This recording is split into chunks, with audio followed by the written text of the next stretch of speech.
Hey guys, welcome back to my part of blog of Bankura. আমি ঘুম থেকে উঠে ব্রাশ করে বাঁকুড়ার বিখ্যাত জলখাবার চপমুড়ি খেতে বসে পড়েছি। আর এই যে বাঁকুড়ার বিখ্যাত মিষ্টি প্যাড়া, আমি তো অপেক্ষা করে থাকি কখন মামার বাড়িতে যাব আর এই মিষ্টিটা খাবো। আমার তো সেই লাগে এই মিষ্টিটা খেতে। মা বাবার তো আগেই খাওয়া হয়ে গেছিল, তো আমরা এবার খেয়ে দিয়ে বেরিয়ে পড়েছি আমাদের দেশের বাড়িতে যাওয়ার জন্য।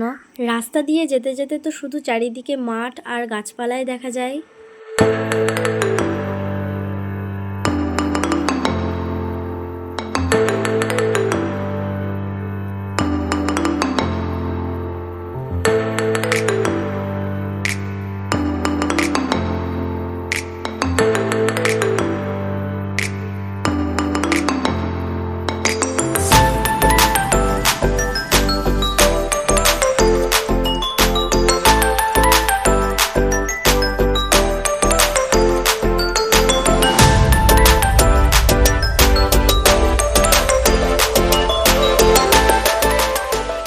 দীর্ঘ ৮ মাস পর আমি আবার মামার বাড়িতে চলে এসেছি।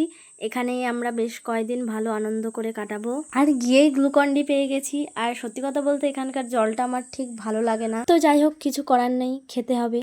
আর আমরা আসার সময় কিছু বাজার করে নিয়ে এসেছিলাম রান্নার জন্য। মা সেগুলিকে এখন কাটাকাটি করবে আর আমি বেরিয়ে পড়েছি চারিপাশটা একটু ভালো করে দেখতে। অনেকদিন পরে এসেছি।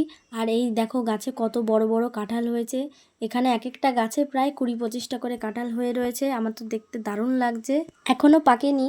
আর এইদিকে অনেক বেল গাছ রয়েছে। এই যে বেল কত কত পড়ে আছে, কিন্তু কেউ এখানে বেল খায় না, বিক্রিও হয় না, তো পড়ে পড়ে নষ্ট হয়ে গেছে।